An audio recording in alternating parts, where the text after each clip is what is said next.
నా సంఘమా, దేవుని మహాకృపను బట్టి ఇంకనూ మనము సజీవులముగా ఉండి సజీవ యాగముగా మనలను మనము ఆయనకు సమర్పించుకునేలాగా దేవుడు మనకు ఇచ్చినటువంటి విశేషమైనటువంటి సమయాన్ని బట్టి మనమందరం ఆయనకు కృతజ్ఞతాస్తుతులు చెల్లించాలి.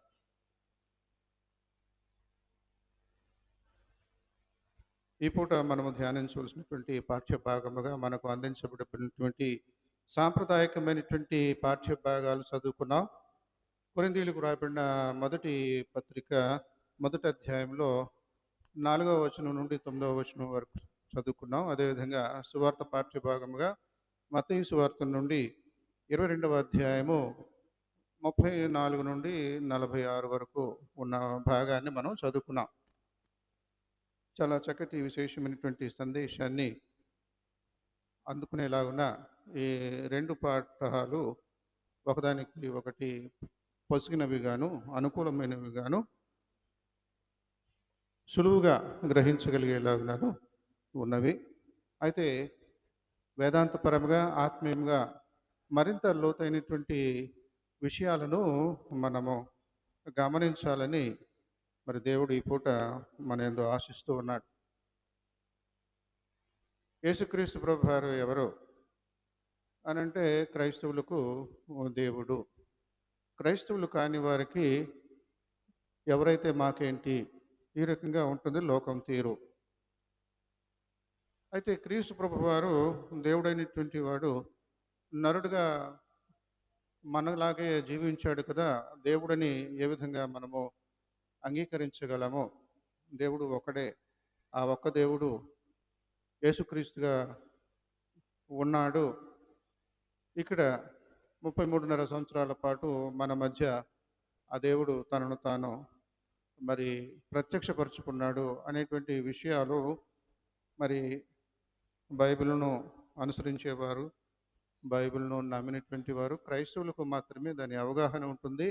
అవగాహన లేనటువంటి వారికి అవగాహన చెప్పే ప్రయత్నాలు చేసిన మరి వినే చెవులు, గ్రహించే జ్ఞానము, అనుసరించే మనస్సు లేనప్పుడు అవి చెవిటివాని చెవిలో శంఖము ఊదినట్లుగానే ఉంటుంది.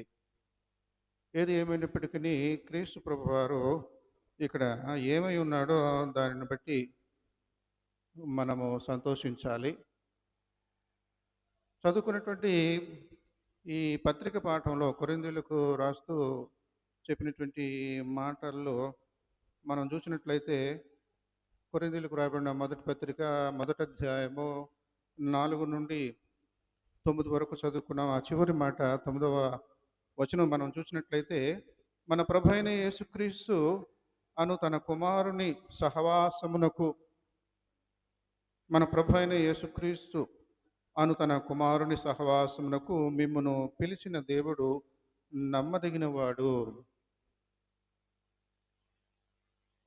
అసలు దేవుణ్ణి కొడుకుగా ఆలోచించగలమా? ఏ కొడుకుగా అంటే దేవుడి కొడుకే కాదు, మానవుని కొడుకుగా కూడా.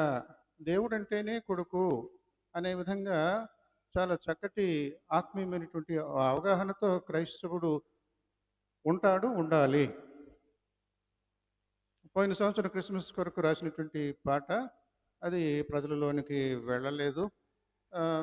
క్లాసికల్ సాంగ్ అనమాట. కొడుకు అనేటువంటి అంశం మీద రాసినటువంటి పాట.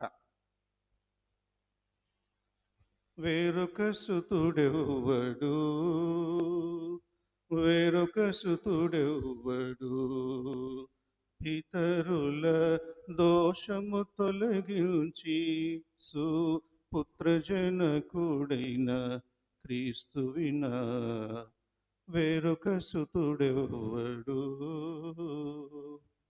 యెహోవా ఆత్మజుడు, ఆదాము దేహజుడు, మానవ నందనుడు, మరియ కనికేయుడు. ఈ రకంగా వెళ్తుంది పాట. మళ్ళీ సాపాసాల మధ్యలో చక్కగా పెట్టుకుంటూ సాగేటువంటి చక్కటి పాట. మామూలు భాషలో వాళ్ళకి అర్థం కానిటువంటి భాష. అందుకనే ఇది శాస్త్రీయమైనటువంటి క్లాసికల్ సాంగ్గా అమర్చి అందించడం జరిగింది. యెహోవా ఆత్మజుడు. మరి దేవుడిని ఆత్మతోనూ సత్యముతోనూ ఆరాధించాలని మనం బైబిల్లో నేర్చుకున్నాం కదా. ఆ యెహోవా దేవుడు ఆత్మపూర్ణుడు. ఆ ఆత్మను నిండినటువంటి వాడు, ఆ ఆత్మను కలిగినటువంటి వాడు దేవుణ్ణి యెహోవాని, లేకపోతే ఆత్మ నిండిన వాడని ఏ విధంగా మనం గ్రహిస్తున్నామో, ఆత్మకు పుట్టినటువంటి వాడుగా, యెహోవా ఆత్మకు పుట్టినటువంటి వాడుగా, కొడుకుగా యేసుక్రీస్తును అర్థం చేసుకోవాలి. ఆదాము దేహజుడు. ఆదాము శరీరాన్ని కలిగిన అదే కొడుకు, యెహోవా కొడుకు ఆదాము శరీరంతో జీవించాడు 33.5 సంవత్సరాలు. మానవనందనుడు, మనిషి కుమారుడు. మనుషులకు మరి కొడుకులు ఎలా పుడతారో ఆ విధంగా మనిషికి పుట్టినటువంటి కొడుకుగా క్రీస్తు ప్రభు వారు జన్మించాడు.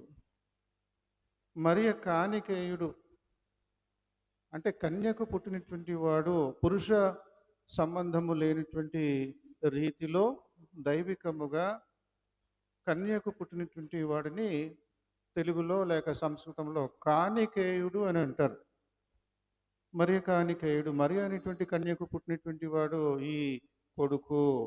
కొడుకుని గురించిన ధ్యానం ఈరోజు మనం చేసుకునేటువంటి ధ్యానము, కొడుకైన క్రీస్తు. సరే, కొడుకైనటువంటి క్రీస్తు ఎక్కడున్నాడు? మన మానవ రీతిగా అర్థం చేసుకునేలాగున విమర్శకులు రకరకాలుగా ఆ విమర్శ చేయడానికి రెడీ అయిపోతారు. వాళ్ళని మనము పక్కన ఉంచాలి. వాళ్ళ లోకం వాళ్ళదే. ఆ లోకంలోనే వాళ్ళని వదిలిపెట్టేయాలి, మనకు అనవసరము. క్రీస్తు ప్రభువారు ఈ రకంగా కొడుకై పుట్టాడు.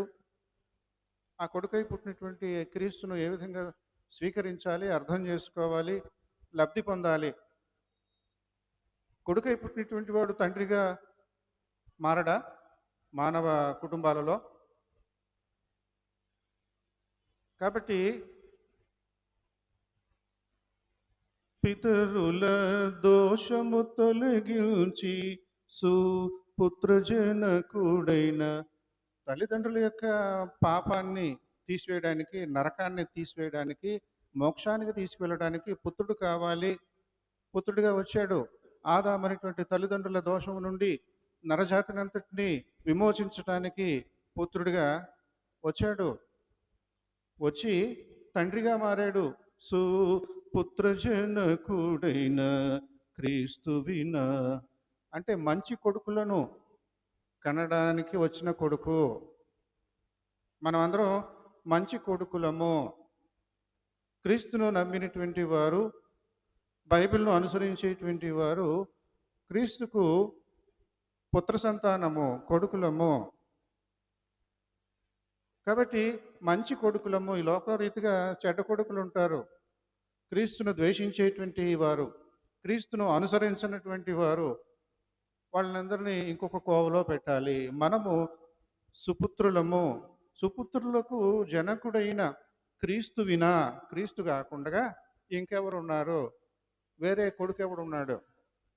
మనల్ని కాపాడడానికి, రక్షించడానికి ఇంకో కొడుకున్నాడా ఈ భూ ప్రపంచం మీద? ఈ మానవ చరిత్రలో ఎవడు లేడు. రక్షించే కొడుకు.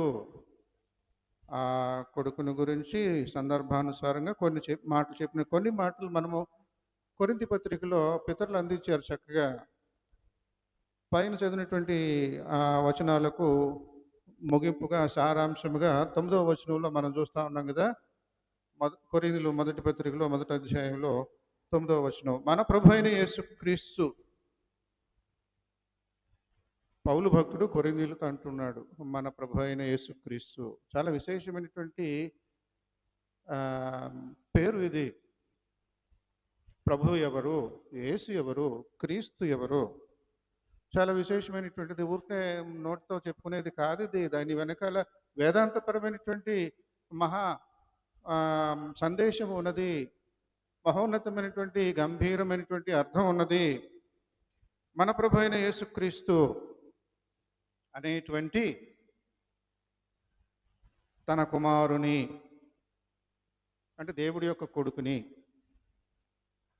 తన కుమారుని యొక్క సహవాసములో ఆ కొడుకుతో మనం కలిసి జీవించటము. సహవాసం అంటే ఏమిటి అమ్మా? సహవాసం అంటే కలిసి జీవించటము.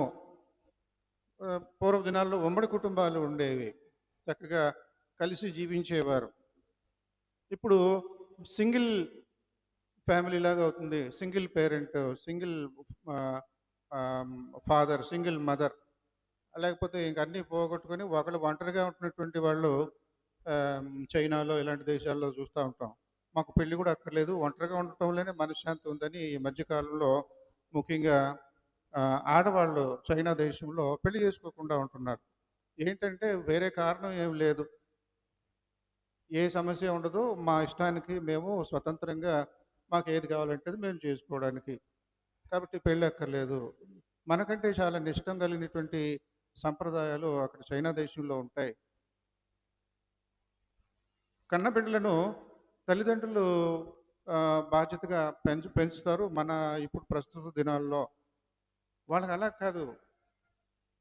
నానమ్మలు, అమ్మమ్మలు, తాతయ్యలు వాళ్ళ అధీనంలో ఉంటారు కన్నబిడ్డలు. వాళ్ళు ఏం చెప్తారో ఏం నేర్పుతారో దాని ప్రకారంగానే కన్న కొడుకుని కూతుర్ని వదులుకోవాలన్నట్లుగా ఉంటుంది. ఈ లొసుగులు ఇవన్నీ ఎందుకు వచ్చిన గొడవ? పెళ్లి చేసుకోకుండా ఉంటే గొడవ ఉండదు కదా, స్వేచ్ఛగా ఉండొచ్చు, ఇష్టం వచ్చిన జాబ్ చేసుకోవచ్చు, ఇష్టం వచ్చిన వ్యాపారం చేసుకోవచ్చు, ఇష్టం వచ్చింది తినవచ్చు, అది ఇది ఈ రకంగా ఈ మధ్యకాలంలో ముఖ్యంగా. ఎందుకంటే స్త్రీలు అనగానే మరి కని పెంచాలి కదా, మగవాళ్ళకి అదే ఉండదు, ఆ ఇబ్బంది లేదు. ఈ కని పెంచడాలు ఇవన్నీ కూడా లొసుగులు ఎందుకని చెప్పేసి ఒంటరిగా ఉండిపోతున్నారు. ఉండటానికి ట్రెండ్ అలా ఉన్నది ఈ రోజుల్లో పరిస్థితులు. సరే, ఇక్కడ దేవసభ, పరలోకంలో క్రీస్తు ప్రభు వారు ఉంటారు. క్రీస్తు ప్రభుతో సహవాసము, కలిసి జీవించటము, ఒకే కుటుంబముగా ఉండటము. క్రీస్తు ప్రభు వారు సృష్టికర్తకు జనితైక కుమారుడు, కొడుకు, ఒకే ఒక కొడుకు. ఆత్మీయముగా ఒక దేవుడిని ఈ రకంగా మనం అర్థం చేసుకుంటాం, మన పితరుల కాలం నుండి కూడా ఉన్నటువంటి అవగాహన. ఆ ఒకే దేవుడు తండ్రిగాను కొడుకుగాను పిలువబడుతూ ఉన్నాడు. సరే, సహవాసము మన ప్రభు అయిన యేసుక్రీస్తు అను తన కుమారుని సహవాసమునకు మిమ్మును పిలిచిన దేవుడు నమ్మదగినవాడు. కాబట్టి మనకు ఒక తెలుగులో చక్కటి సామెత ఉంది, 6 నెలలు సహవాసం చేస్తే ఏమవుతారు? వారు వీరవుతారు, వీరు వారవుతారు. ఇప్పుడు యేసుతో సహవాసం చేస్తాము, ఏమవుతాము?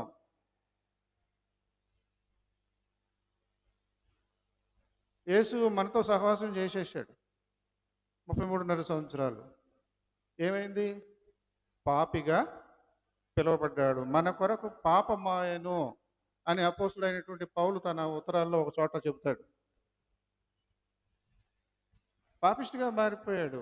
సహవాసం అయితే ఎలాంటి వ్యక్తి? తామర పువ్వు లాంటి వ్యక్తి, పాపముతో నిండినటువంటి పంకజము, బంకతో ఉన్నటువంటి, ఆ బంకలో పుట్టినటువంటి, బంక అంటుకోనటువంటి వ్యక్తిగా, పాపము ఎరుగినటువంటి వాడుగా, నా యందు పాపమున్నదని దోషమున్నదని స్థాపించగలిగిన వాడెవడు? ఛాలెంజ్.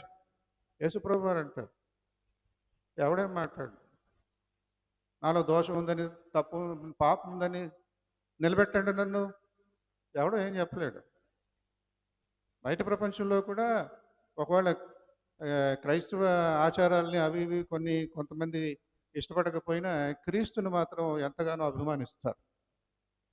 మరి కొంతమంది మూర్ఖులు, దుర్మార్గులు ఇవేమి అనవసరం, వాళ్ళకి ఎంతసేపు విమర్శించడము, తప్పులు ఎక్కడ ఉన్నాయా అని అంటాం, అవి తప్పులు కాకపోయినా కూడా తప్పులుగా చేయడము, బురద చల్లడము. మనము తామర పువ్వులము. క్రీస్తు ప్రభు వారు పాపం ఎరిగినటువంటి వాడుగా చక్కగా ఈ లోకంలో జీవించాడు, కానీ మన కొరకు పాపమాయను, సహవాసము. కాబట్టి మన ప్రభు అయిన యేసుక్రీస్తు అను తన కుమారుని సహవాసమునకు మిమ్మును పిలిచిన దేవుడు నమ్మదగినవాడు. నా కొడుకుతో కలిసి జీవించండి అని క్రీస్తును నమ్ముకున్నటువంటి వారిని తండ్రి పిలుస్తున్నాడు. రండి, నా కొడుకుతో సహవాసం చేయండి, కలిసి జీవించండి. బాగుంది. ఇది పత్రిక పాఠ్యభాగంలో మనము ఆ, ఎంచవలసినటువంటి విషయాలు. మరి దీనిని అనుసంధానం చేసేలాగున సువార్త పాఠ్యభాగంలోనికి వెళదాము. సువార్త పాఠ్యభాగంలో ఏమిటి సంగతి అని అంటే, మత్తయి సువార్త మరి 22వ అధ్యాయము 34 నుండి 46 వరకు ఉన్నటువంటి పాఠ్యభాగము. ఆయన పరిసయ్యుల నోరు మూయించనని, సద్దూకయ్యుల నోరు మూయించనని పరిసయ్యులు విని కూడి వచ్చిరి. క్రీస్తు ప్రభు వారికి చుట్టూ విమర్శకులే. ఈ మధ్యకాలంలో మరి మాధ్యమంలో, సోషల్ మీడియాలో క్రైస్తవులు కాని వారు అందరూ విమర్శకులు అన్నట్లుగా చాలా దురదృష్టకరమైనటువంటి దినాలలాగా ఉన్నాయి. అందరూ అలా కాదు, కానీ అలా అనిపిస్తుంది. కొంతమంది చెలరేగుతూ ఉంటారు విమర్శించడానికి. క్రీస్తు ప్రభు వారు సాంప్రదాయ ప్రకారంగా 3.5 సంవత్సరాల పాటు పరిచర్య చేశాడు అంటే, చక్కగా బాబా లాగా ఒక చోట కూర్చొని అందరినీ ఆకర్షించుకొని వచ్చి కూర్చున్న వాళ్ళకి 4 మాటలు చెప్పి, ప్రవచనాలు చెప్పి, అది చెప్పి చేసేది కానే కాదు. శ్రమ కోర్చి ప్రజల మధ్యకు వెళ్ళి, గ్రీకు సాంప్రదాయంలో మహామేధావి ఎవరు అంటే సోక్రటీసు. ఆయన తర్వాత, ఎందుకంటే అంతకుముందు ఎవరు కూడా మహామేధావి అని లేరు. సోక్రటీస్ తర్వాత గురువును మించిన శిష్యులు అన్నట్లుగా ప్లేటో తర్వాత అరిస్టాటిల్, ఈ రకంగా బయలుదేరారు. సరే, సోక్రటీస్ మనస్తత్వం ఏమిటి? నేను మహామేధావిని, మా ఇంట్లో క్లాసులు చెప్తాను, ఈ ఇష్టం ఉన్నవాడు, బుద్ధి కలిగినవాడు, తెలివి కలిగినవాడు ఎవడన్నా అనుకున్నాడు అంటే, వాడికి ఇష్టం అంటే వచ్చి కూర్చుంటాడు నా క్లాసులో. ఆ రకంగా ఉంటుంది సాధారణంగా. గురుకులానికి వచ్చి గురువు దగ్గర శుశ్రూష చెయ్యాలి, గురుదక్షిణ ఇచ్చుకోవాలి. ఈయన పద్ధతి అది కాదు. ఈయన మహామేధావి అయినప్పటికీ రోజు కూరగాయల మార్కెట్కి వెళ్ళిపోతాడు. మన ప్రభుత్వం ఎలా ఉన్నదండి? ప్రెస్ రిపోర్టర్ అడుగుతూ ఉంటాడు. గత ప్రభుత్వం ఎలా ఉన్నదండి? వాళ్ళు ఏం చేశారు ప్రజలకి? ఈ ప్రభుత్వం ఎలా ఉన్నదండి? ఏం చేశారు? తేడా ఏమిటి చెప్పండి మీ మాటల్లో అని మనకు వాట్సాప్లో, వీటిలో మాధ్యమంలో పెడతా ఉంటారు కదా, సోషల్ మీడియాలో. ఆ రకంగా సోక్రటీసు ప్రజల్లోకి వెళ్ళిపోయి వాళ్ళతో ఊసులాడుతూ ఉండేవాడు, వాళ్ళతో కబుర్లు పెడుతూ ఉండేవాడు. మహా లోతైనటువంటి విషయాలను వాళ్ళకి మామూలు మాటల్లో చెప్పేస్తూ ఉండేవాడు. అర్థం చేసుకోలేనటువంటి విషయాలు సులువుగా చెప్పేస్తూ ఉండేవాడు. వాళ్ళ అభిప్రాయాలను తెలుసుకుంటూ ఉండేవాడు. అతనికి తెలియనటువంటి సైన్స్ అంటూ లేదని అంటారు పెద్దలు. అన్ని శాస్త్రాలు కూడా ఎరిగినటువంటి వాడు.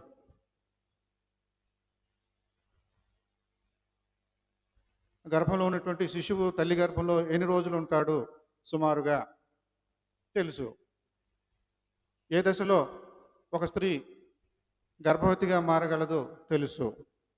ఇలాగ రకరకాలుగా. అలాంటి సోక్రటీసు ఈ రకంగా ఉన్నాడు కదా. మరి యేసుక్రీస్తు దేవదేవుడు ప్రజల మధ్య, పాపుల మధ్యలోనికి వచ్చి జీవిస్తే, ఈ లోకానికి యేసు అంటే కిట్టనటువంటి వాళ్ళకి తన ప్రజలే, క్రైస్తవులు కానిటువంటి వారు కొంతమంది ఒకవేళ క్రైస్తవులు అంటే కిట్టగా ఉంటారేమో, కానీ లోకం తీరు ఇంకొకలా కూడా ఉంటుంది కదా.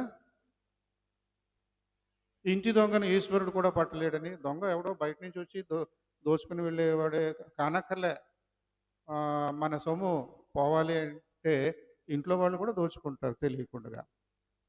ఈ రకంగా మరి యేసుక్రీస్తు ప్రభు వారిని ద్వేషించేటువంటి వారు, యేసుక్రీస్తులను తప్పుపట్టేటువంటి వారు, వీళ్ళందరూ తమ యూద సంప్రదాయంలోనే ఉన్నారు. చుట్టుప్రక్కల ఉన్నటువంటి వారు ఉన్నారు. గ్రూపులుగా ఉన్నారు. ఒక గ్రూప్ వాళ్ళకి యేసుప్రభువారు అంటే బొత్తిగా గిట్టదు.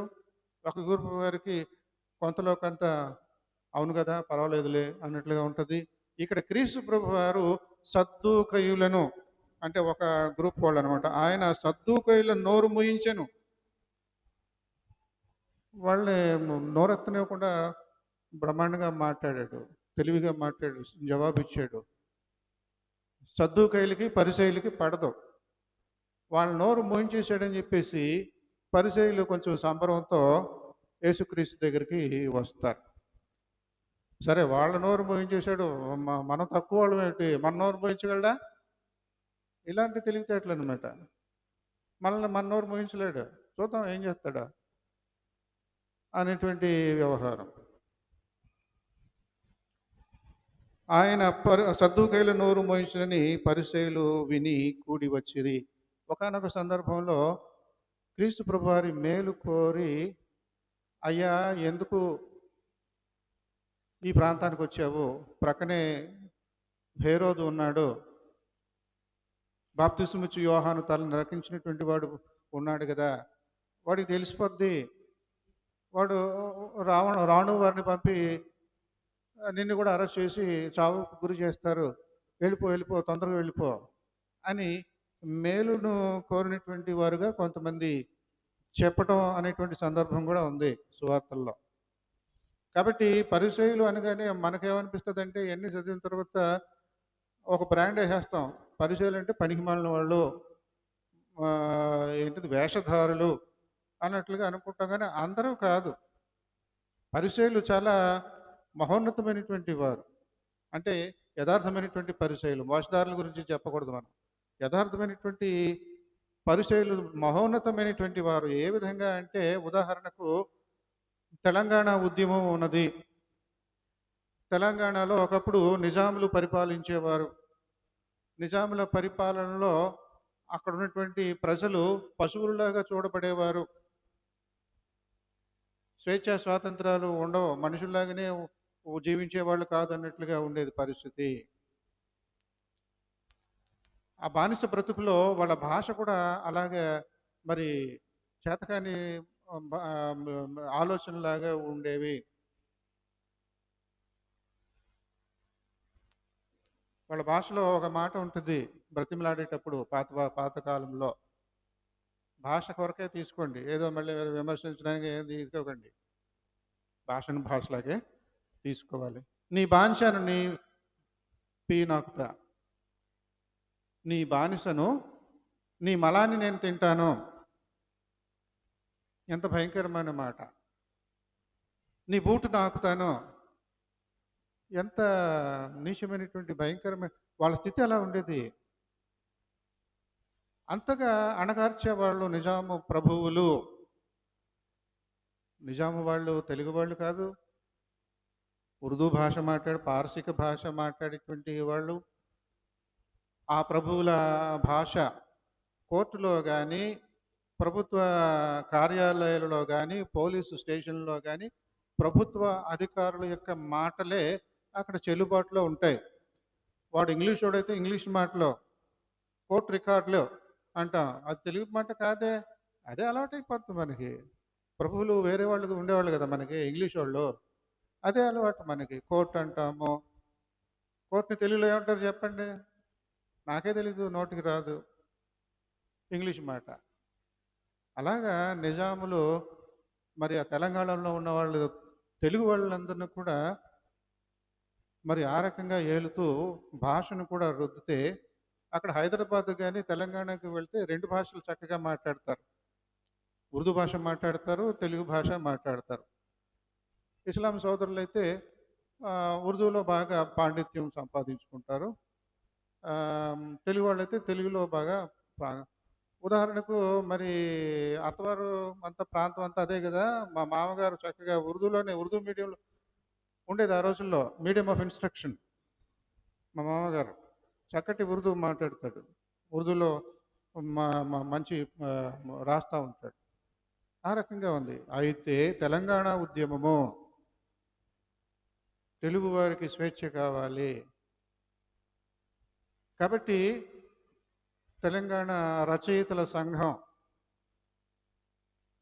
అవన్నీ తెలియవు మనకి. మామూలు ఇటువైపు ఉన్నటువంటి ఆంధ్ర వాళ్ళకి వాళ్ళలో ఉన్నటువంటి గొప్పతనం.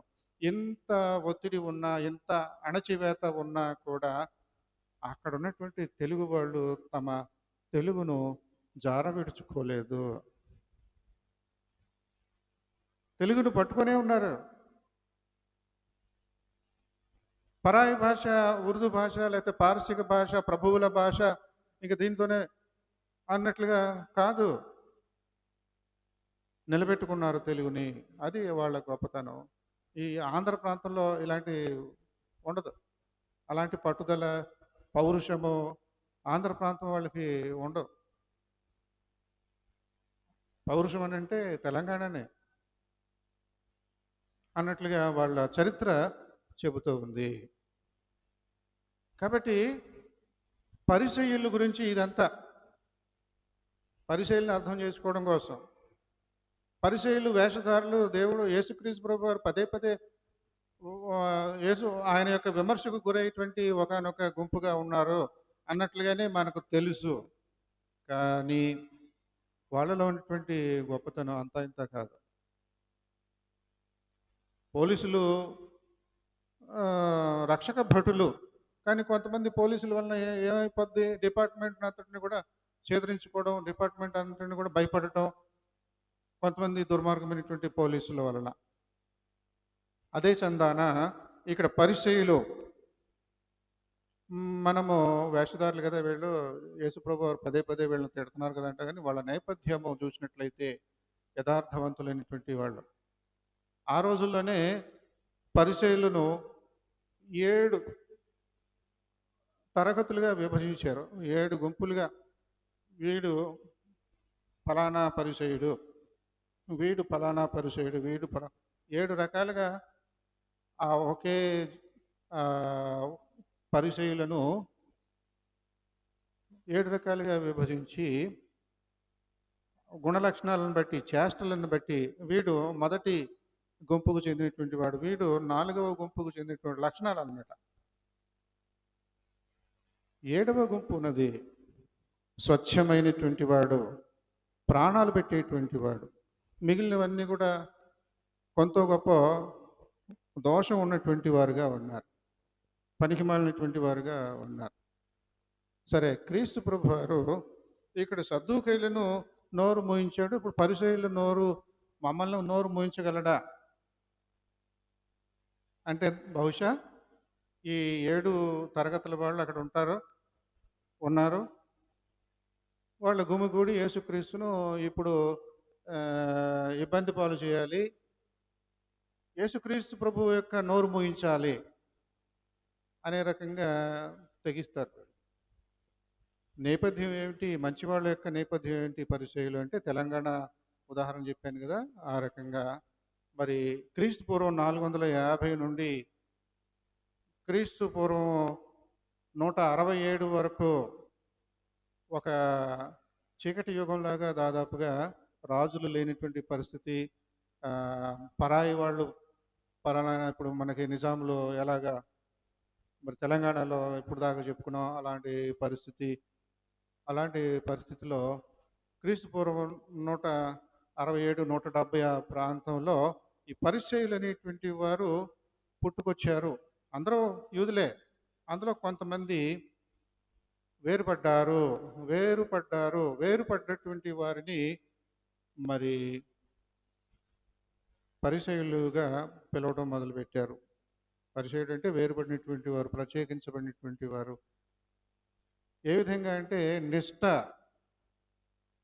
ఓడిపోయాం, పరాయి వాళ్ళు ఓడించేశారు, మన కుటుంబాలను ఎంతోమందిని చెరగా తీసుకొని వెళ్ళిపోయారు, వాళ్ళు అక్కడికి వెళ్ళిపోయి బానిసలుగా బతుకుతూ ఉన్నారు, పనోళ్ళుగా బతుకుతున్నారు, ఏదో కాలం కలిసి వచ్చి మళ్ళీ వెనక్కి వచ్చారు. వచ్చిన వాళ్ళు వచ్చినట్టుగా ఉన్నారా, అక్కడ ప్రేమ పెళ్ళిళ్ళ కోసము కొడుకులను కూతులను వాళ్ళకిచ్చి చేయడాలని, ఇలాగా కలుషితమైపోయినటువంటి రక్తము, జాతి రక్తాన్ని నిలబెట్టుకోకుండా, జాతి సాంప్రదాయాలను నిలబెట్టుకోకుండా, నమ్మకాలను, ఆత్మీయతను ఇవేమీ నిలబెట్టుకోకుండా కలుషితమై వెనక్కి వచ్చినటువంటి వారు. ఈ రకంగా ఉంటున్నటువంటి పరిస్థితుల్లో ఈ పరిసయ్యులుగా వీళ్ళందరి నుండి ప్రత్యేకించబడినటువంటి వారుగా ఛాందస్సులుగా చాదస్తం ఇంకా ఎవడు ఏం చెప్పినా కూడా వినరు. ఏ విషయంలో అయినా సరే ఫస్ట్ దేవుడు, ఆ తర్వాత దేవుడికి సంబంధించినటువంటి పనులు, అంతేగాని నువ్వెవడివి నాకు అనవసరం. ఈ రకంగా చాలా నిష్ట కలిగినటువంటి ఛాందస్సులుగా ఈ పరిచయులు బయలుదేరి నిలబెట్టారు. యూద మతాన్ని నిలబెట్టినటువంటి వారు, యూద మత సాంప్రదాయాలను నిలబెట్టినటువంటి వారు ఈ పరిచయులు. లేకపోతే కలుషితమైపోయేది, పరిపూర్ణత కొనసాగి ఉండేది కాదు. ఇది ఒక ఎత్తు అయితే, దీని పేరుతో వాళ్ళు చేసినటువంటి పొరపాటు ఏంటంటే చాదస్తంగా ఉండేవారు. విశ్రాంతి దినాన్ని పరిశుద్ధంగా ఆచరించాలి. ఏ రకంగా పరిశుద్ధంగా ఆచరించడం అంటే ఏం చేయాలి? విశ్రాంతి దినాన వంట వండుకోకూడదు, ముందు రోజునే వంట వండుకోవాలి. ఇలాంటి మామూలువి ఉన్నాయి సరే. ఇంకా దానికి చేర్చి రకరకాలైనటువంటి అనవసరమైనటువంటి నియమ నిబంధనలు నిష్ట పాటిస్తూ ఉండేవారు. ఆదివారంన బరువులు ఎత్తకూడదు, ఆదివారంన ప్రయాణాలు చేయకూడదు, అంటే విశ్రాంతి దినాన. ఒకసారి చెప్పాను కదా మీకు, చెన్నపట్నంలో బైబిల్ కళాశాలలో బోధిస్తున్నటువంటి రోజుల్లో విదేశాల నుండి కూడా లెక్చరర్లు వచ్చేవారు. వచ్చి 1-2 వారాలు లేకపోతే 1-2 నెలలు ఉండి వెళ్ళిపోతూ ఉంటారు బోధించేసి. ఒకనొక ఆయన వచ్చాడు. సరే, అక్కడ దగ్గరలో ఉన్నటువంటి సంఘాలు, పల్లెటూర్లు కానీ ఇంకొక ఊరు కానీ, ఆదివారం పూట మీకు ఇక్కడ బోధించే పాఠాలు చెప్పే పని ఉండదు కదా, మా చర్చికి రండి, వాక్యం చెప్పండి అంటే మేము రామనేవాడు ఆయన. ఏమిటండి ఎందుకనంటే, మేము ఆదివారంన విశ్రాంతి దినాన ప్రయాణాలు పెట్టుకోము. ఇది ఎప్పటి నుంచి వచ్చింది? ఆ పరిచయుల నాటి నుండి వచ్చింది. ప్రయాణాలు పెట్టుకోకూడదు, బరువులు ఎత్తకూడదు, అది ఇది. భక్తి ఈ రకమైనటువంటి భక్తిని ఈ రకంగా అర్థం చేసుకునేది ఇది విపరీతం. ఇలాంటి విపరీతాల వలన వేషధారణ పెరిగిపోయింది. జనాలకు చూడాలి మేము నిష్ట కలిగినటువంటి వాళ్ళం అని చూసేవాళ్ళందరూ చెప్పుకోవాలి అని అవతలాడు ఎదురుగానే చచ్చిపోతున్నా కూడా పట్టించుకోడు. మంచి సమరైన కథలో చూసి చూడనట్టుగా పోతూ ఉంటాడు. విశ్రాంతి దిన శవాన్ని ముట్టుకోకూడదు. ఆడు కొరప్రాణంతో ఉన్నాడు, చచ్చాడ బ్రతికాడ దగ్గరికి వెళ్ళి ఆడిని కొంచెం కదిపితే తెలుస్తుంది. విశ్రాంతి దినాన శవాన్ని ముట్టుకోకూడదు. మన దేశంలో కూడా పనికిమాలిన ఆచారాలు ఉంటాయి కదా, చాదస్తం. ఈ రకంగా పరిచయులు రాను రాను ఆ నేపథ్యము మహాగంభీరమైనటువంటిది. యూద మతాన్ని ఉన్నట్లుగా నిలబెట్టగలిగినటువంటి చరిత్ర కలిగినటువంటి వారుగా దానికి తగ్గట్లుగా ఉండకుండా వేషధారణ నేర్చేసుకున్నారు. మరీ చాదస్తం ఎక్కువైపోయింది. సరే, క్రీస్తు ప్రభు వారిని శోధించుచు బోధకుడా, ధర్మశాస్త్రంలో ముఖ్యమైన ఆజ్ఞ ఏది అని అడుగుతా ఉన్నారు. అందరికి తెలిసినటువంటి విషయాలే. యోహాను సువార్త 3వ అధ్యాయం 16వ వచనంలో ఏముంది అని అడిగామనుకోండి, అలవాటుగా వచ్చినటువంటి ప్రసంగాలు వింటున్నటువంటి వారికి టక్కనే చెప్పేస్తారు. లేకపోతే కీర్తనల బైబిల్లో 23వ కీర్తన ఏమిటి అంటే టక్కన చెప్పేస్తారు. యెహోవా నా కాపరి, నాకు లేమి కలుగదు, ఆ విధంగా కదా. మరి ఇక్కడ తెలిసిన విషయాల్ని యేసుప్రభు అని అడుగుతున్నారు. బోధకుడా, ధర్మశాస్త్రంలో ముఖ్యమైన ఆజ్ఞ ఏది అని అడుగుతున్నారు. 10 ఆజ్ఞలు ఉన్నాయి. 10 ఆజ్ఞల్లో ముఖ్యమైన ఆజ్ఞ ఏంటి అని అడుగుతూ ఉన్నారు. వరుస క్రమంలో పని చెప్పుకున్నా సరిపోద్ది. మొట్టమొదటిదే ప్రముఖమైనటువంటిది, దాని తర్వాత స్థాయిలో ఉంటుంది, ఇంకా దాని తర్వాత వచ్చేది దాని తర్వాత స్థాయిలో ఉంటుందని ఎవరైనా చెప్పుకోవచ్చు. ఇక్కడ వీళ్ళు అడిగిన తీరు, అందుకు ఆయన జవాబు చెప్తున్నాడు. నీ పూర్ణ హృదయముతోనూ, నీ పూర్ణ ఆత్మతోనూ, నీ పూర్ణ మనసుతోనూ నీ దేవుడైన ప్రభువును ప్రేమించువలనన్నది. బాగుంది అని చెప్పి, ఇది ముఖ్యమైనది మొదటిదియునైన ఆజ్ఞ, నిన్ను వలె నీ పొరుగువాని ప్రేమించవలనను ఉన్నది. రెండవ ఆజ్ఞ కూడా ఉన్నది, దానిలాంటిదే. ఈ రెండు ఆజ్ఞలు ధర్మశాస్త్రము అంతటికి ప్రవక్తలకును ఆధారమై ఉన్నవని చెప్పాను. క్రీస్తు ప్రభు వారు ముఖ్యమైనది ఒకటి ఏమిటి అని అంటే, ఒకటి కాదు రెండున్నర అబ్బాయి అంటున్నాడు. ముఖ్యమైన ఆజ్ఞ ఏంటంటే, ముఖ్యమైన ఆజ్ఞ ఇది, మొదటి ఆజ్ఞ యెహోవాను దేవుణ్ణి ప్రేమించాలి. దాంతోపాటు ఇంకొకటి కూడా ఉంది ముఖ్యమైనది. మీరు ఒకటన్నారు, నేను రెండు చెప్తాను. నిన్ను వలె నీ పొరుగువాన్ని ప్రేమించాలి. ఈ రెండు ఆజ్ఞలతో మొత్తం ధర్మశాస్త్రం నిండిపోయింది. మొట్టమొదటి రోజుల్లో మొదటి 5 పుస్తకాలనే ధర్మశాస్త్రం అని పిలుచుకునేవారు.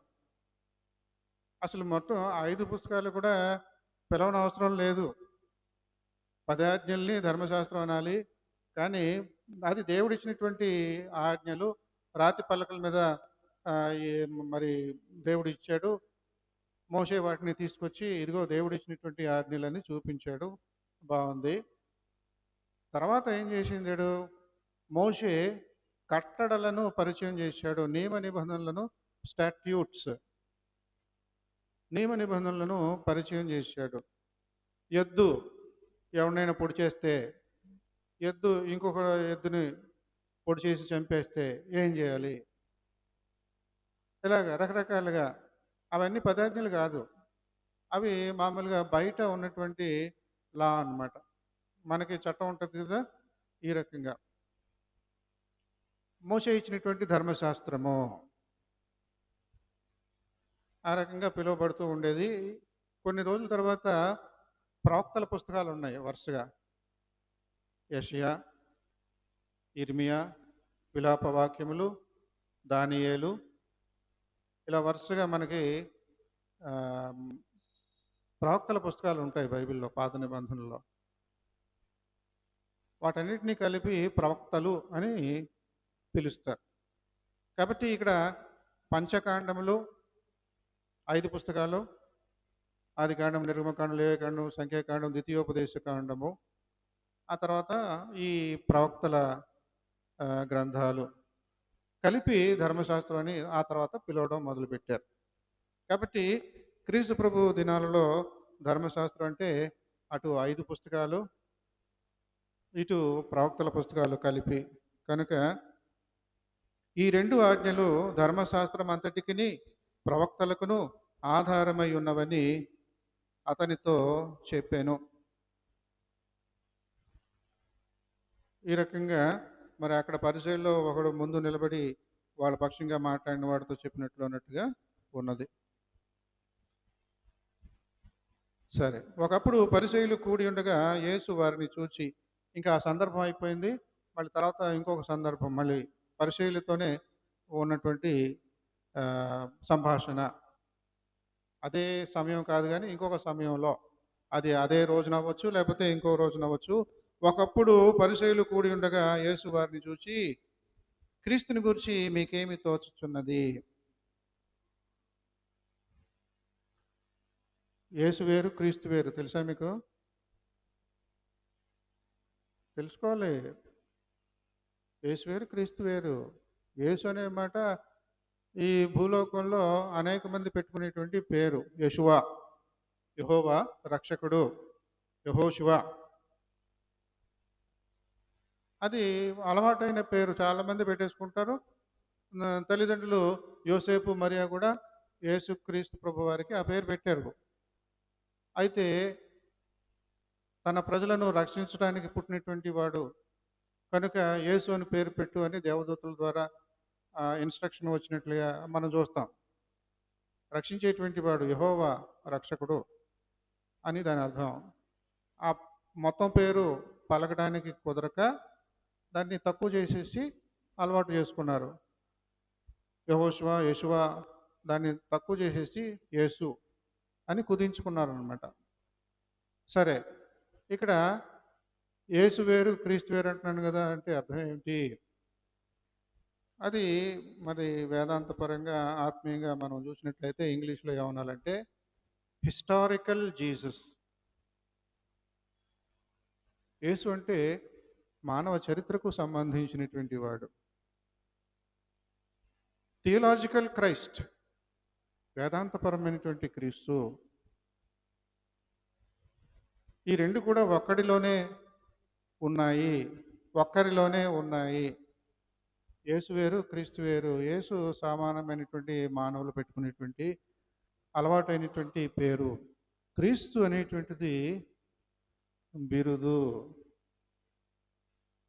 బిరుదు. మనకున్నటువంటి ప్రత్యేకతను బట్టి మనకు బిరుదు ఇస్తారు అవతల వాళ్ళు. ముద్దు పేర్లు. ఆ? పేర్లు పెట్టి పిలుస్తారు. స్నేహితుల్ని, కుటుంబంలో బంధువుల్ని, వాళ్ళని వాళ్ళ చేష్టలను బట్టి ముద్దు పేరు పెట్టేస్తారు. కొంతకాలం తర్వాత ఏమవుతుందంటే బంధువులకి ఆ ముద్దు పేరే తెలుసు కానీ అసలు స్కూల్లో సర్టిఫికేట్లో ఏ పేరు ఉందో తెలియదు. చాలామంది చూస్తూ ఉంటాం మనం. ఆ రకంగా క్రీస్తు ప్రభు వారిని యేసు అని మాత్రమే గాక ఆయనకు క్రీస్తు అనేటువంటి బిరుదు ఇవ్వబడింది. దాన్ని చేర్చి చెబుతారు. బాగానే ఉంది. విశేషం ఏమిటి అని అంటే మనం చదువుకున్నటువంటి కొరింథీ పత్రికలో, ఆ మొదటి పత్రికలో మొదటి అధ్యాయంలో 9వ వచనంలో ఏమని చదువుకున్నామో ఒకసారి చదవండి నా కోసం, మీకోసం కూడా చదవండి. ఒడిలో పెట్టుకున్నారా బైబిల్లో?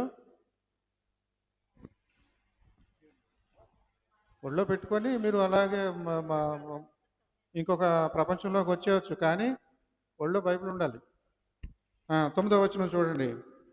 మన ప్రభు అయిన యేసుక్రీస్తు అను తన కుమారుని. మన ప్రభు అయిన యేసుక్రీస్తు. ఒక యేసుకి అటు ఇటు ఎలా వచ్చినాయి చూసారా? మామూలు పేరు, తల్లిదండ్రులు పెట్టిన పేరు యేసు. కొరింథీ పత్రికలో పౌలు అంటున్నటువంటి మాట మన ప్రభు అయిన యేసు క్రీస్తు. యేసు వేరు, క్రీస్తు వేరు అన్నాను కదా. మరి ఎవరు ఈ క్రీస్తు? ఇక్కడ యేసు ప్రభు వారు ఇంకొక టైంలో అడుగుతా ఉన్నాడు. పరిసయ్యుల్ని కూడి ఉండగా యేసు వారిని చూసి క్రీస్తుని గూర్చి మీకేమి తోచుచున్నది? క్రీస్తు క్రీస్తు అంటున్నారు కదా, మెస్సియా మెస్సియా అంటున్నారు కదా, అభిషిక్తుడు అభిషిక్తుడు అంటున్నారు కదా. ఏమిటది? దాన్ని ఒకసారి మీ మాటగా చెప్పండి, మీ మాటగా చెప్పండి.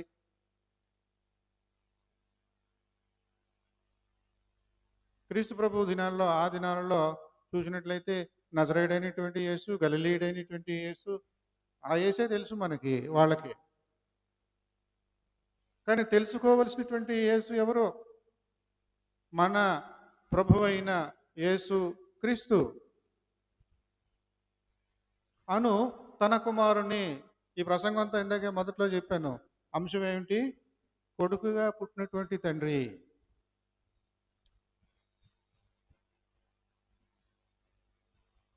కొడుకుగా పుట్టినటువంటి ఓ దేవుడు. కాబట్టి కొడుకు ఎక్కడ ఉంటాడు? తండ్రి దగ్గర ఉంటాడు. మనం ఎక్కడ ఉంటాం? మనం కూడా కొడుకుతో సహవాసం చేస్తే అక్కడే ఉంటాం.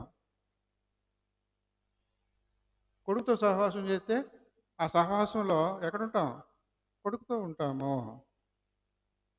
పవిత్రమైనటువంటి వాడు అపవిత్రమైనటువంటి ఈ లోకంలోనికి వచ్చాడు, మనతో సహవాసం చేశాడు, పాపిగా ముద్ర వేయబడ్డాడు, మన కొరకు పాపమాయను అని పౌలు అంటూ ఉంటాడు. కాబట్టి ఇక్కడ క్రీస్తు ప్రభు వారు పరిచయులను చూసి క్రీస్తుని గూర్చి, అంటే అక్కడ గలిలీయుడైనటువంటి యేసుగాను, నజరేయుడైనటువంటి యేసుగానే వాళ్ళకు తెలుసు. క్రీస్తుని గురించి మీరేమనుకుంటున్నారు? మీ మాటగా చెప్పండి అంటే వీళ్ళు అంటున్నారు దావీదు కుమారుడిని అంట. నేను రాసిన పాటలు ఇవన్నీ వచ్చేస్తాయి, అవన్నీ మీరు తీరిగా ఇదంతా చాలా లోతైనటువంటి విషయాలను అందులో చాలా మామూలుగా పెట్టేసినట్టుగా ఉంటుంది. ఏమిటి? రాజన్యుడు. రాజన్యుడు అంటే ప్రిన్స్, రాజుగారి కొడుకు. యెహోవా దేవుడు రాజు అయితే క్రీస్తు ప్రభువారు రాకుమారుడు. సరే, ఆ రాకుమారుణ్ణి యూదులు అంటే యేసే వీళ్ళకి తెలుసు, క్రీస్తు తెలియదు. యేసులో ఉన్న క్రీస్తు వీళ్ళకి తెలియదు. పరలోకం నుండి, పరలోకపు తండ్రి నుండి వచ్చేటువంటి తనయుడిగా ఉన్నటువంటి ఆ క్రీస్తు ఈయనే అని వాళ్ళకి తెలియదు. అడుగుతూ ఉన్నాడు, క్రీస్తు అని అంటే మీరేమనుకుంటున్నారు? మెస్సియా అంటే మీరేమనుకుంటున్నారంటే దావీదు కొడుకండి, దావీదు వంశంలో పుడతాడు, దావీదు ఆ, వంశంలో పుడతాడు, అది ఇది అంటాడు. దావీదు వంశంలో పుడితే ముని మనవుడిని, మనవుళ్ళ మనవరాల్ని తాత ముత్తాతలో ఆశీర్వదించినట్లుగా రాబోయే రోజుల్లో కాబోయే సామ్రాట్టు నా ముని మనవడు అని ఆశీర్వదించాలి. అవునా?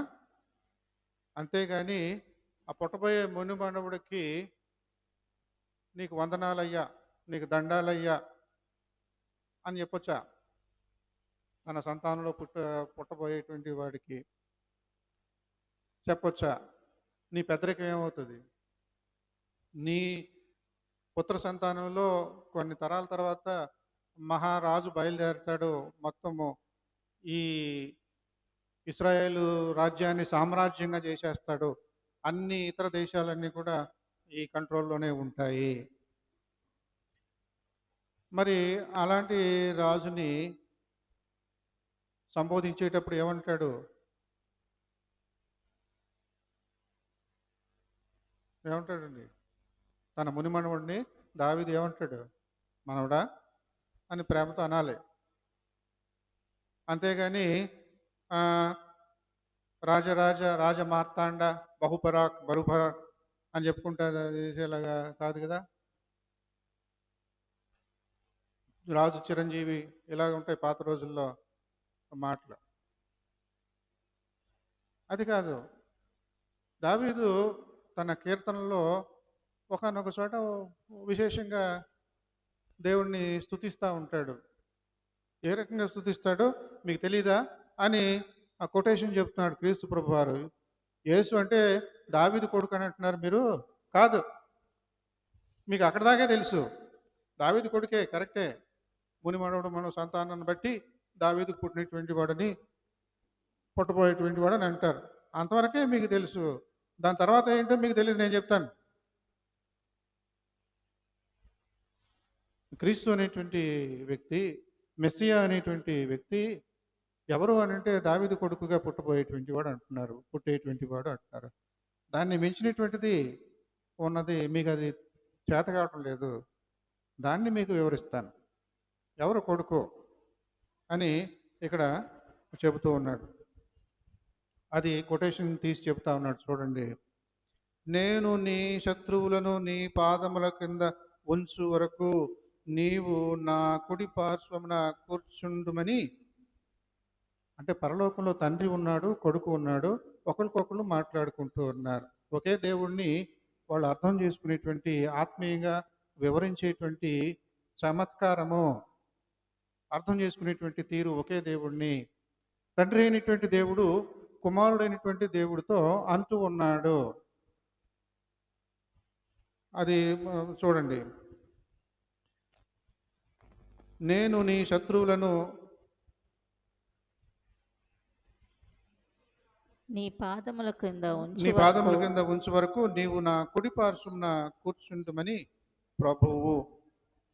తెలుగు బైబిల్లో ప్రభు అనేటువంటిది పెద్ద అక్షరాలతో ఉండాలి. ఉన్నదా? మామూలు అక్షరాలు సైజు కాకుండా సైజు పెరిగింది. క్రొత్త నిబంధనలో యెహోవా అనేటువంటి మాట కనబడదు, పాత నిబంధనలోనే కనబడుతుంది. మరి యెహోవా దేవుడు ఏమైపోయాడు అంటే ఏమీ అవ్వలేదు, ప్రభువు అనే మాటలో ఉన్నాడు. పెద్ద అక్షరాలలో ప్రభువు యెహోవా దేవుడు అనమాట. రైట్. నీవు నా కుడి పార్శ్వమున కూర్చుండుమని ప్రభువు అంటే యెహోవా. నా ప్రభువుతో చెప్పెను. రాజు ప్రభుని రాజుని ప్రభు అంటారు. దావీదు రాజు, దావీదు ప్రభువు. ఆయన ఇంకా సింహాసనం మీదే ఉన్నాడు. ఈ కీర్తనలు అవి రాస్తా ఉన్నాడు, పాడుతా ఉన్నాడు. అందులో ఒకానొక కీర్తన, ఒకానొక మాట ఇది పాడుతా ఉన్నాడు. ఏంటిది? ప్రభువు నా ప్రభువుతో చెప్పాడు. నువ్వే కదా ప్రభువు ప్రజలందరికీ, ఇశ్రాయేలీయులకు.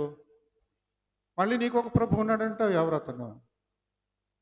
అదే యేసుక్రీస్తు.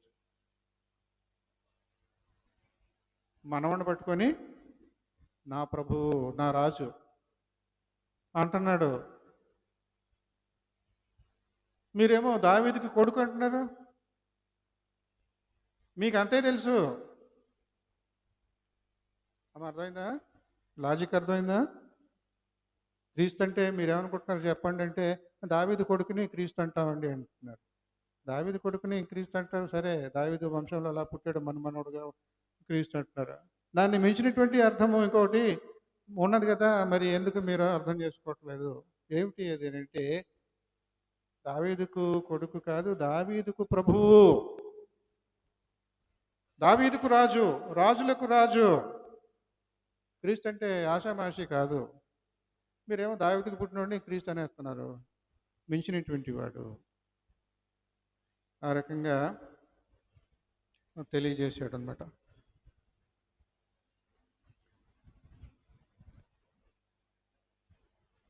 కాబట్టి యేసుక్రీస్తు ప్రభు వారిని అర్థం చేసుకోవడంలో రకరకాలుగా మరి వాళ్ళకి సమస్యలు ఉండేవి. అంటే మానవ రీతిగా వెంటనే అర్థం చేసుకునే పరిస్థితి లేదు. ఇప్పటికీ కూడా యూదులు ఉన్నారు, క్రైస్తవులుగా మారకుండా ఉన్నటువంటి తన సొంత జాతి ప్రజలు. యేసుక్రీస్తు ఏ జాతిలో అయితే మరి అవతరించాడో ఇంకా ఉన్నారు ప్రజలు. ఒక్కొక్కరు తెలుసుకుంటూ ఉన్నారు. ఇది కాదు, నేను క్రైస్తవుడుగా మారాలి, క్రైస్తవుడిగా జీవించాలి అని ఒక్కొక్కరు తెలుసుకుంటున్నారు. తెలుసుకొని క్రైస్తవులుగా మారుతూ ఉన్నారు. అది ఒకనొక సందర్భంలో చెప్పాను. అది ఏమిటి అనేది కాదు, కానీ వ్యక్తిగతమైనటువంటి పరిచయాలు ఉన్నటువంటి వాళ్ళు. సరే, ఇక్కడ మరి క్రీస్తు ప్రభువారు ఎవరు?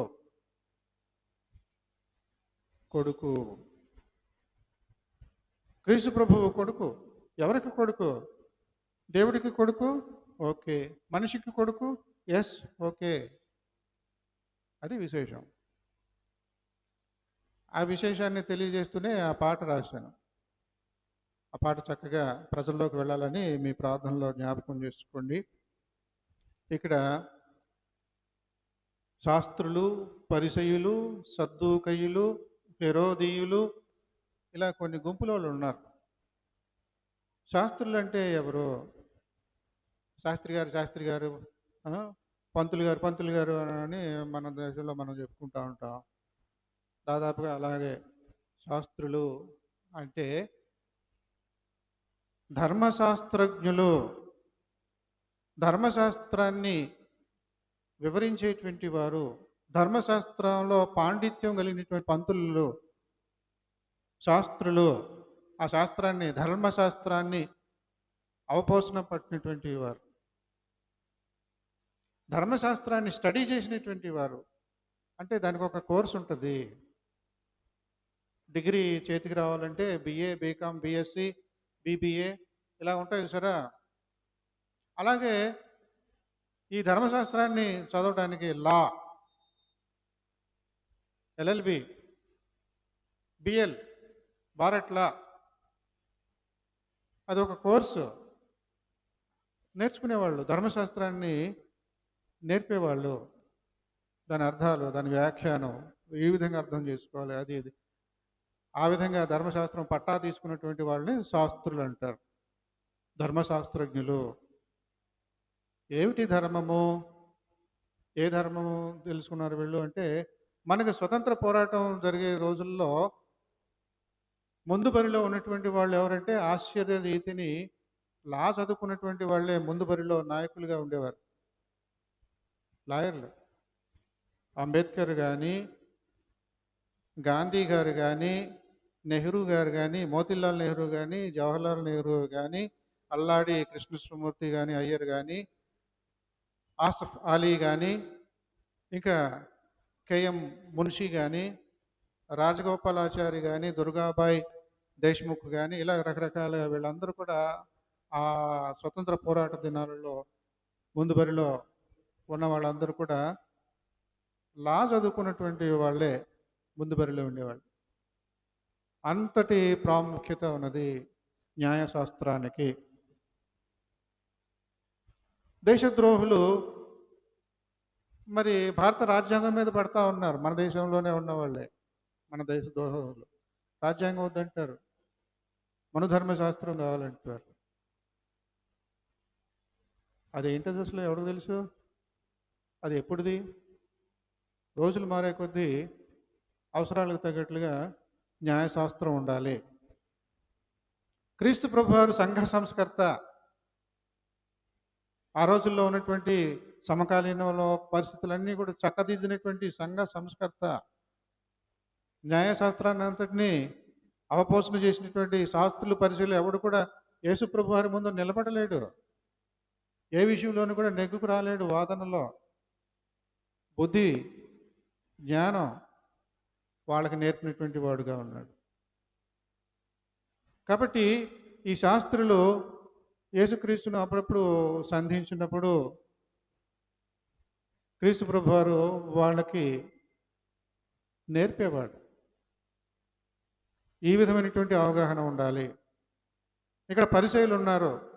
మీ భక్తి చాలా మంచిది, మీ నేపథ్యం మంచిది, తెలంగాణ పోరాటం ఎలాగ ఉన్నదో, తెలంగాణ ప్రజలు బండెనక బండి కట్టి 16 బళ్ళు కట్టి నీ గోరి కడతాం కొడకో నైజాం సర్కరోడా అని ఆ రకంగా ఏ విధంగా చేశారో పరిచయులు ఒకానొకప్పుడు ఆ రకంగా తమ మతాన్ని నిలబెట్టుకున్నారు శత్రువుల నుండి. ఆ పేరు చెప్పి మూర్ఖులుగా మారిపోతారా? తర్వాత పనికి మాలినటువంటి చాదస్తం పెంచుకుంటారా? వాళ్ళందరికీ బుద్ధి చెప్పడానికి క్రీస్తు ప్రభు గారు ఆయా సందర్భాల్లో చెబుతూ ఉండేవాడు. మరి మనకు గుళ్ళో కూర్చున్నటువంటి మనకు దేవుడు ఏం చెప్తాడు? అవన్నీ ఒక ఎత్తు. ఇప్పుడు మనకు దేవుడు ఏం చెప్తా ఉన్నాడు? యేసు ఎవరు అంటే ఏం చెప్తాం మరి? వీళ్ళు చెప్పారు కదా, క్రీస్తు ఎవడంటే దావీదు కొడుకు, దావీదు వంశంలో పుడతాడు, ఈ రాజ్యాన్ని ఏళ్తాడు, ప్రపంచ రాజ్యాలను కూడా తన కైవసం చేసుకుంటాడు, సామ్రాట్టుగా ఉండబోతాడని అతన్ని క్రీస్తు అంటామండి అంటారు. మీకు ఉన్న జ్ఞానం అంతవరకే. క్రీస్తు అంటే కేవలము రాజ్యాలు ఏలేటువంటి రాజకీయమైనటువంటి బలగం ఉన్నవాడు కాదు, ఆత్మీయమైనటువంటి బలగము ఉన్నటువంటి వాడు క్రీస్తు అంటే. కనుక లోక సంబంధమైనటువంటి తీరుగా దావీదుకు మనవడుగా పుట్టేటువంటి వాడు, కొడుకుగా పుట్టేటువంటి వాడు కాదు. దావీదు అంతటి రాజే పుట్టబోయేటువంటి ఈ రాజును, క్రీస్తును ప్రభువు అని సంబోధిస్తాడు, రాజుగారు అని సంబోధిస్తాడు, రాజులకు రాజు.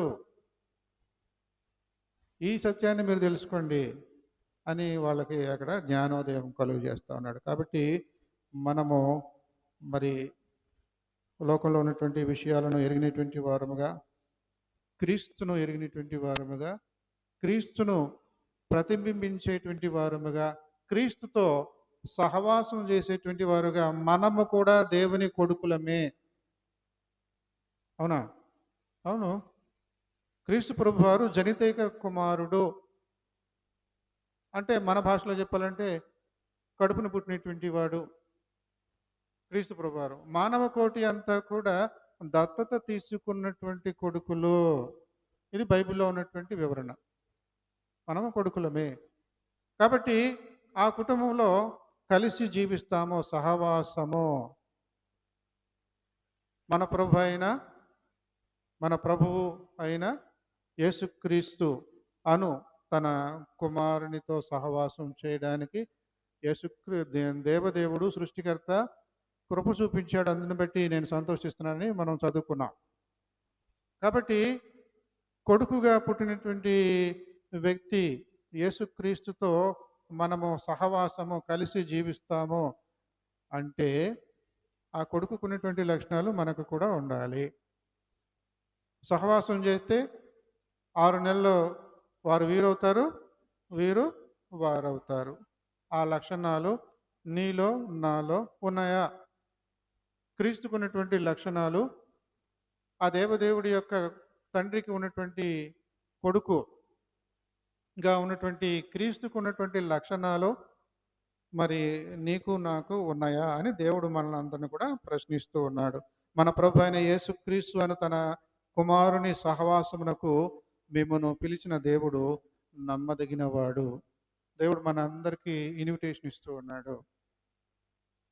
మీరంతా నా కుటుంబస్తులు, కడుపున పుట్టినవాడు యేసుక్రీస్తు. మీరందరూ దత్తత తీసుకున్నటువంటి అదే హోదా, అదే అనుభవము, కుటుంబంలో ఏవైతే జరుగుతాయో వాటన్నిటిలో కూడా మీరు అనుభవంలో ఉంటారు. అలా దేవుడు మనల్ని అందరినీ కూడా ఆహ్వానిస్తున్నాడు. ఆ దేవుడు నమ్మదగినటువంటి వాడు. నమ్మకపోతే మీ ఇష్టం. అదే సమస్య. ప్రపంచంలో ఉన్నటువంటి మానవ కోటి సమస్య ఏంటంటే కొంతమంది నమ్మరు, హేళన చేస్తూ ఉంటారు, అది అంటారు ఇది అంటారు, పరిసయ్యుల్లాగా శాస్త్రుల్లాగా మిడిమిడి జ్ఞానంతో వాదనలు పెట్టుకుంటారు. ఆత్మీయమైనటువంటి అవగాహన కుంటుపడిపోయి ఉంటుంది.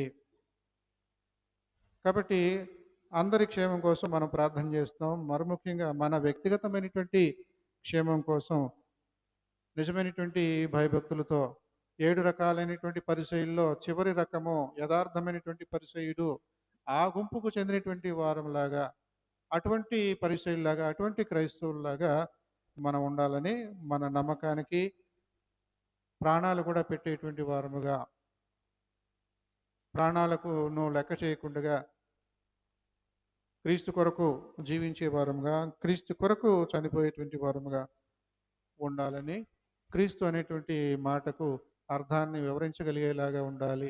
ప్రభు ఎవరు, యేసు ఎవరు, క్రీస్తు ఎవరు అని వివరించగలిగే స్థితిలో, ఇతరులకు చెప్పగలిగే స్థితిలో మనం ఉండాలని పితరులు మనకు ఈ పూట ఈ పాఠ్య భాగాలు అందించారు. ఆ రకంగా దేవుడు మనందరినీ సమర్థవంతంగా తన మరి పరలోక రాజ్యమునకు వారసులుగా ఉండేలాగున ఆత్మీయమైనటువంటి దీవెనలు అందించునుగాక. సమస్త జ్ఞానములకు మించిన దేవుని సమాధానము యేసుక్రీస్తు వలన మీ హృదయములకు మీ తలంపులకు కావలి ఉండునుగాక.